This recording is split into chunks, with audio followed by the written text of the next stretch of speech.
Miscellaneous minds, never explaining the minds. Devilish grin for my alias, aliens who respond. Peddling sin, thinking maybe when you get old you realize I'm not gonna fold or demise. I don't smoke crack, motherfucker, I sell it. What is going on, everybody? This is Miscellaneous Minds Podcast. I'm your co-host, Born God, the cat that hands your undisputed back. Head to my left over here is the main man, sitting there, the man that makes the fat sacks. Take it every fun dynamic tool that won't die. Deadly ideas, run spicier content than your girls' only fans. What is going on, everybody? Before we get into tonight's topic, please make sure to like, comment, hate, subscribe, DM us about the bullshit, and with that, let's get right into it. So, we have some rumors going on. Basically, a fight that people are calling for.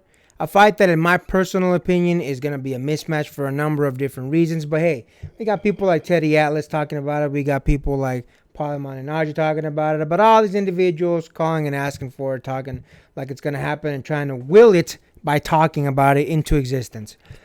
Crawford versus Canelo. Listen, I'm going to be 100% honest with you guys. I don't think that Canelo is going to get anything for this fight. Let me explain. If he beats Terence Crawford, he beats the current number one pound-for-pound fighter on the planet. He should theoretically get some respect because he beat the number one pound-for-pound fighter. He should get his due respect if he does. The reality of it is he's not. Why is he not? Because people are going to say, oh, he just moved up 2 more weight classes to fight him. He beat up the smaller guy, so on and so forth, and blah, blah, blah, blah. And listen, I don't have any problem with somebody moving on up and fighting at a weight class above their weight. That's perfectly fine. What I do have a problem with is if you're not going to give the man any credit and make excuses, what's the point? What's the point? Listen, Terence Crawford himself has said that. He sees no problem with fighting Canelo at 168. He originally said, oh, it's too big for me. Then he said, oh, I'll meet you at a catchweight. Then he said, you know what? Oh, it's not that big of a deal. I'll fight him at 168. He's not that big of a guy. And here's the thing. That's factually true. Yes, Canelo fights at 168, but physically speaking, he's not a big guy. He is more of a mass guy. He's got a little bit of mass on him, but he's 5'8". He's not a very big guy. He's shorter than me. He doesn't have a super long reach for someone at 168. I believe his reach is 70 inches, if I'm not mistaken. So he's not like Canelo's a big guy to begin with. And again, Canelo started off, I believe, started his career at 147, if I'm not mistaken, which is a class that Terence Crawford did fight at. So the problem with that is that I don't think he's going to get any credit. Now, here's the thing. Do I believe Crawford stands a chance? Yeah. Crawford is a crafty individual. He has great ring IQ. He's been undisputed in 2 different weight classes, which he's the first male fighter to ever do that. So that's great. He checks off a lot of things. He absolutely does have a chance to beat Canelo.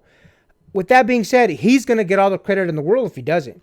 Canelo's not going to get any credit. Again, you beat up the smaller guy and blah, blah, blah. You know, people like Teddy Atlas, people like Paulie Malignaggi, they're going to make all the excuses in the world, even though people like them are the ones calling for this type of fight, saying, oh, you know, in fact, Teddy Atlas recently did a video. I can't remember the gentleman's name. It's another boxing channel where he said, you know, how do you feel Crawford is going to react when he gets that first punch from Canelo?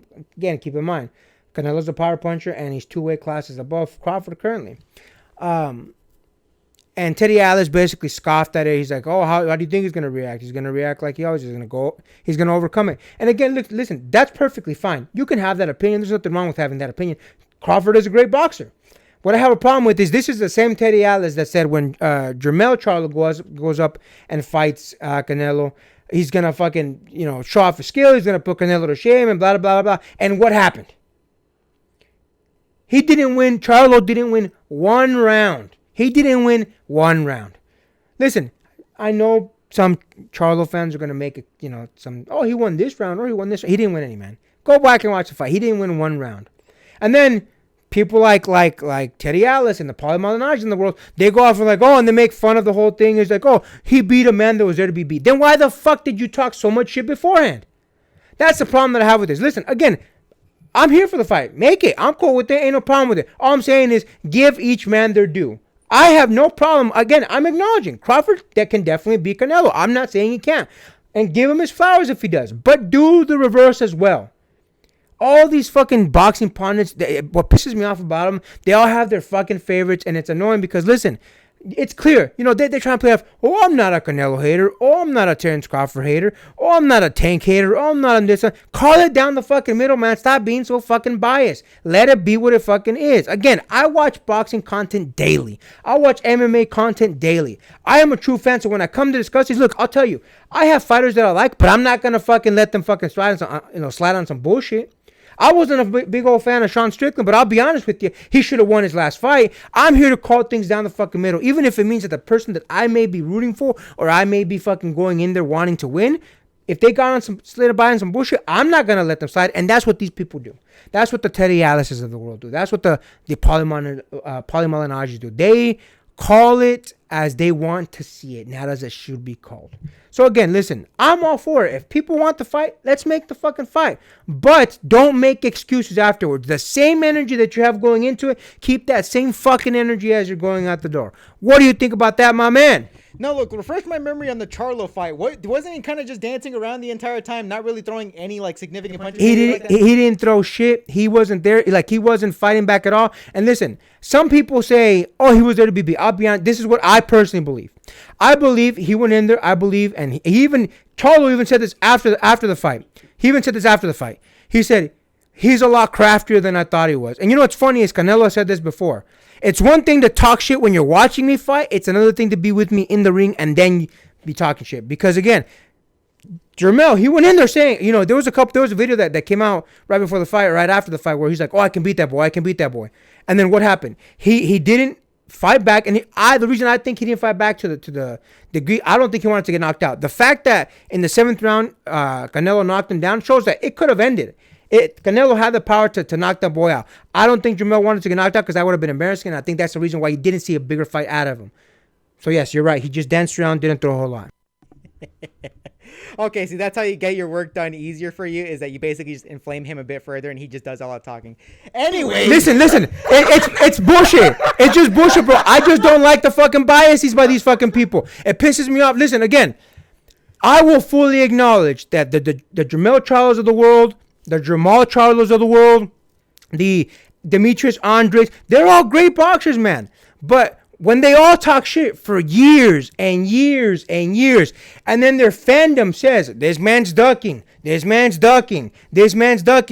then when he finally takes the fight and whoops that ass, and you make fucking excuses after excuses after excuses for it, it's gonna piss people like me off. Because listen, if Canelo would have gone in there with Charlo and gotten his ass beat, I would say, hey, look, he got his ass beat. Like, I'll even give you guys one. I think against a lot of fighters, like, I think the first Triple G fight he lost, I can't remember that fucking Cuban dude. Long time ago. It was literally about to come to me. Dude invaded his press conference and he's like, "Do you guys really want to see me fight this guy?" I can't remember. Erislandy Lara. When he fought him, I'm not gonna lie, I thought he lost. Canelo lost to Erislandy Lara. But so here's the thing, that shows my unbiasedness. I'm not gonna sit here and try to lie to the fucking boxing fans about it. What pisses me off is when the fans of the fighters opposite Canelo pull the shit that they say that Canelo fans pull. Call it down the middle. Sorry about interrupting you.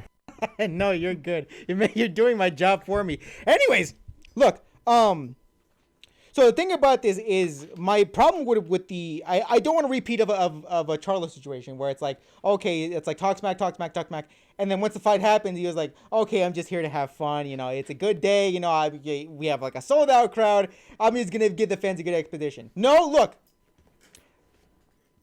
Bud doesn't seem to me like the type of person to want to pull the wool over the crowd's eyes, that he's not there for a payday.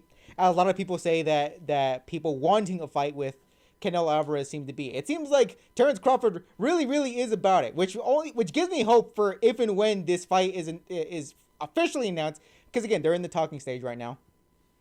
That if this fight were to happen, I'm praying that it does, that it actually will be an absolute dogfight. I actually want to see these men go up against each other. I don't know how exactly it's gonna go, because again, Terrence Crawford can absolutely give it to him. He is a fierce fighter.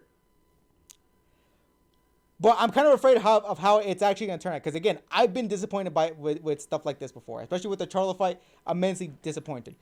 As far as the actual talks go, it seems like Canelo is going to be is definitely going to have a heavier hand on the negotiating table. When people asked him, like, how they felt about it, he was like, okay, yeah, I mean, everybody knew he was gonna dog walk Spence. Like we all knew. I saw the fight, and I'm not gonna lie, I wasn't impressed. If he wants to fight me, cool, but he's gonna have to do it on my terms. Which again, every single thing that Terrence Crawford is gonna have to abide by those terms if he wants to fight. Canelo's the ace. He has to let it go. Yeah, if he wants to fight, you're gonna have to fight on his terms. Again, he has more to lose than he has to win. He has to negotiate like that. We're actually going to talk about something else that happened in the news later on after this in the boxing world, people that actually have more power on the negotiating side, and why you can't exactly, like, it's disadvantageous, but in some cases you kind of have to abide by the rules. If they have a heavier hand on the negotiating table, you can't do anything else but abide by the rules. Again, it seems like Terrence has been the one that's been pushing for it. Canelo's like, all right, cool, we'll do it. We'll do it if he'll agree to it. And I think I even saw last. I think Baval said, yes, Terrence Crawford absolutely should be able to fight Canelo. Cool. My thing is, again, I agree with your point. Canelo has absolutely nothing to gain from this fight. I want to see it, but he has nothing to gain from it from any standpoint, financial, status, any sort of rank, nothing. He has nothing to gain from this fight. I want to see it. It seems like it'd be a really good fight. But what's that cost for Canelo to take on this fight? Especially with the risk involved. At some point, yeah, we do have to agree. Yeah, there's a lot there's a lot at stake at Canelo and legit no gain from it. Listen, people have said this about just people on the street regularly. If you're a big dude, never fight a little guy, because here's what's gonna happen.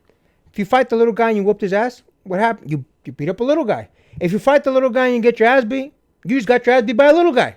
So same concept is gonna apply here. No one, especially the people that dick ride Crawford, they're never gonna give anything. If Canelo goes in there and knocks out a Crawford or beats him on points, they're gonna say, oh, he's the A side, so the judges favored him, or oh, he was beating up the little guy. Oh, Crawford dared to be great, jumped up 2 weight classes. Blah. They're never gonna give it to him. They're never gonna give it to him. So I'll be honest with you. I don't think he should take the fight. Let's be honest. Crawford needs Canelo more than Canelo needs Crawford. If Canelo fights whoever, which next he's supposedly gonna fight the bigger Charlo. And then after that, supposedly he's going to fight Benavidez. He's going to make massive, minimum of $50 million per each of those fights. So Canelo doesn't need Crawford.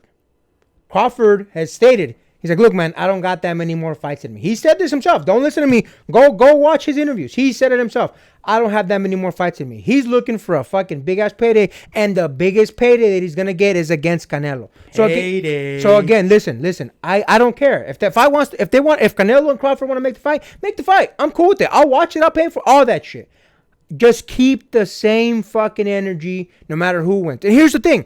I will too. I'm telling you guys right now that I believe Crawford definitely stands a chance. He is that good of a fighter where he can definitely beat the bigger man. Absolutely he can. But what I'm saying is keep the same fucking energy if your fighter doesn't win. And that's what pisses me off about all these fucking dick riders. Listen, I've been watching boxing for a long fucking time. And for the most part, when this type of stuff happens, I let it go. It's not that big a deal. But there's certain circumstances like this one where somebody there's no reason why they should take the fight. But they say, hey, look. If you guys want it, I'll fight. And here's the thing. It will be a big fight. I don't doubt it'll be lucrative for both of them. More for one than the other. But again, it'll be lucrative. So again, just keep the same energy. That's all I'm asking. Keep the same fucking energy. That's all I'm asking. Anything else you want to add to that, my man? Nah, you pretty much did my job for me. With that, make sure to like, comment, hate, subscribe, DM us about the bullshit. And until next time, get rest and stay blessed. We'll see you on the next one.